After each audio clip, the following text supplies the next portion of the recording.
অবিনশ্বস্তম, অবিনাশী আত্মার মধ্যে বা অবিনাশী দেহের মধ্যে, মানে বিনাশ বস্তু যেগুলো বিনাশশীল, অর্থাৎ বিনাশশীল বস্তুর মধ্যে অবিনাশ অবিনাশী আত্মা, অর্থাৎ আমার দেহটা বিনাশ, এটা ক্ষয়প্রাপ্ত আছে, এটা জরাজীর্ণ হবে, এটা পরিবর্তনশীল, এটা হলো বিনাশ।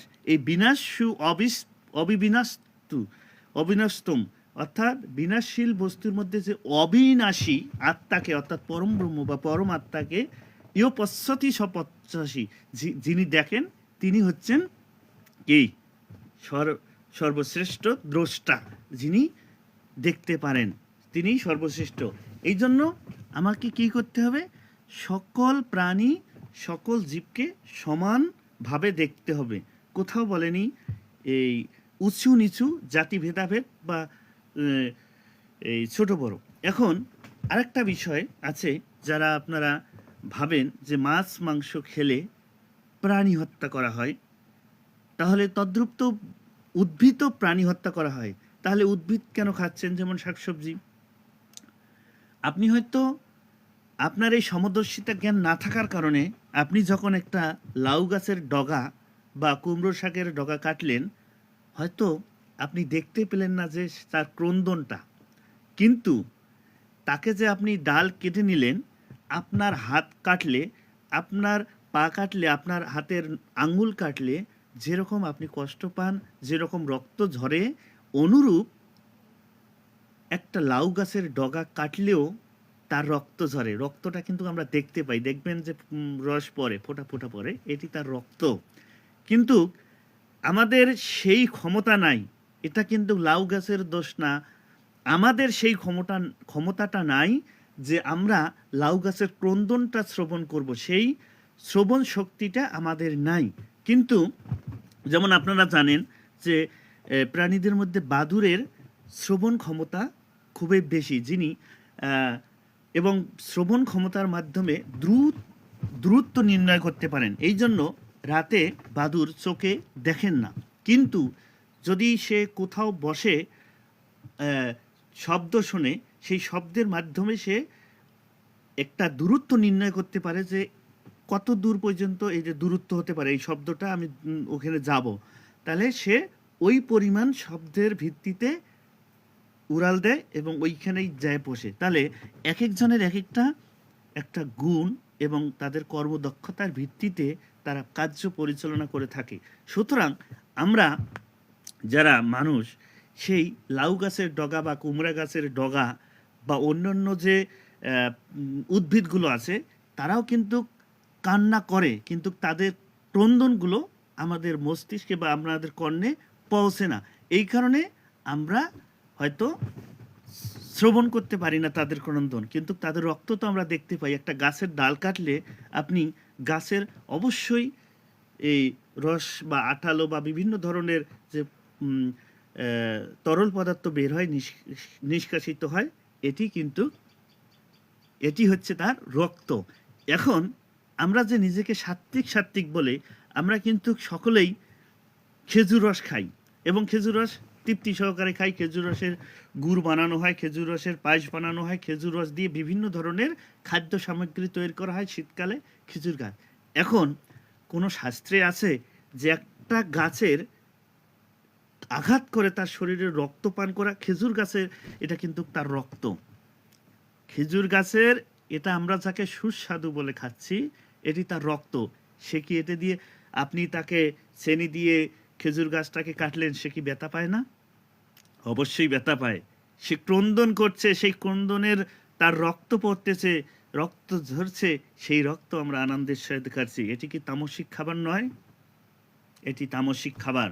আপনি ভালো করে বেদান্ত শাস্ত্রগুলো পড়ে দেখবেন। শুধু মাছ মাংস নিয়ে আসেন, মানে ভণ্ডামির জগতে আমরা আসি, কুসংস্কারের জগতে। এই কুসংস্কারগুলো কেন করলো এবং করার কারণ কি, আজকের পুরো লাইভটি আপনারা দেখবেন, তাহলে আপনাদের জ্ঞানচক্ষু উদিত হবে এবং আপনারা জ্ঞানচক্ষুর মাধ্যমে, জ্ঞানযজ্ঞের মাধ্যমে বুঝতে পারবেন যে এই কুসংস্কারগুলো কে আনলো, কেন আনলো এবং আনার উদ্দেশ্যটা কি। সব কিছু আজকের লাইভে, যদি ভগবান শ্রীকৃষ্ণ সৃষ্টিকর্তা যদি নেটটা সুন্দর রাখে, কারণ আমার এখানে ওয়াইফাই নেট দিয়ে লাইভ চালাচ্ছি, হয়তো যে কোনো সময় নেট সমস্যা হতে পারে। যদি নেটটা সুন্দর থাকে তাহলে আমি সম্পূর্ণ ভিডিওর মাধ্যমে, লাইভের মাধ্যমে আজকের যে কুসংস্কারগুলো তুলে ধরার চেষ্টা করব। তাই সম্পূর্ণ করজোরে অনুরোধ করছি সকলেই সম্পূর্ণ লাইভটি দেখবেন। এখন যেটা বললাম, খেজুরের গাছ থেকে আমরা তাদের রক্তটা পান করছি, আমরা বুঝতেছি না যে এটা কি। আপনার শরীর কাটলে আপনার রক্তই বের হবে, কোন খাদ্য বের হবে না, যেটি রাক্ষস বা তামসিক খাদ্য। আপনি গাছটাকে কাটলেন, গাছের রস, আপনি রস দেখতেছেন, কিন্তু যিনি সমদর্শী তিনি ভাববেন এটি রক্ত। সমদর্শী হলে আপনি এটি বুঝতে পারবেন যে এটি রস না, এটি রক্ত। আর রক্ত ভক্ষণ করে মজা করতেছেন, আনন্দ করতেছেন, আর শুধু মাছ মাংস খেলেই। এমন কোনো খাদ্য নেই, এমন কোনো আহার নেই, এমন কোনো বস্তু নেই যা পাপবিহীনভাবে উপার্জন করা যায়। পাপের উপর দিয়ে আপনি যে ফল চাষ করতেছেন, ধান চাষ করতেছেন, এগুলোতে স্প্রে করতেছেন না। স্প্রে করা মানে কি? স্প্রে মানে পোকামাকড় দমন করা বা পোকামাকড় হত্যা করা। তাহলে পোকামাকড়ের কি প্রাণ নেই? পোকামাকড়ের কি জীবন নেই? এটাও তো প্রাণী।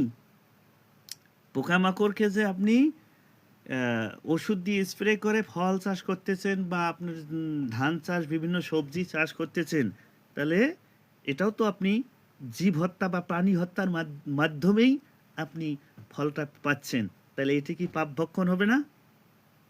যারা প্রশ্নের উত্তর দিতে পারবেন তারা অবশ্যই কমেন্ট করে দিবেন, অথবা আমার সাথে সরাসরি মেসেঞ্জারে, হোয়াটসঅ্যাপে কথা বলে নেবেন।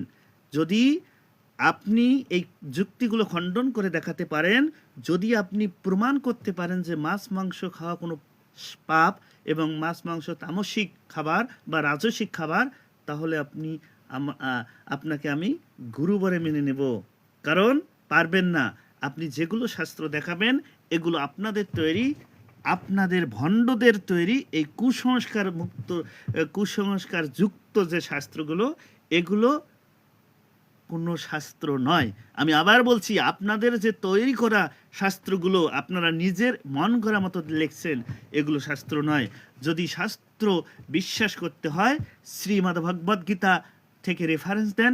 গীতায় 11 অধ্যায়, দুঃখিত 6 অধ্যায় অভ্যাস যোগের 11 নম্বর শ্লোকে বলবেন। 11 নম্বর শ্লোকে যে আসনের কথা বলা হয়েছে, যে আসন কিভাবে মেরামত করতে হবে, একজন ধেনির বা একজন যোগীর আসনটা কিভাবে মেরামত মানে স্থাপন করতে হবে, সেখানে দেখবেন আসন সম্পর্কে 6 অধ্যায় অভ্যাস যোগের 11 নম্বর শ্লোকে আছে। কি আছে? সুচ দেশে প্রতিষ্ঠাপ্যে স্থিরম আসনম আত্মানঃ। হ্যাঁ, যে সুচ দেশে মানে পবিত্র স্থানে, পবিত্র স্থানে, তারপরে কি বললো? সুচ দেশে প্রতিষ্ঠাপ্য, প্রতিষ্ঠা করবেন, স্থিরম মানে স্থির, আসনম আত্মন, নিজে আসন করবেন। সেটি কি হবে?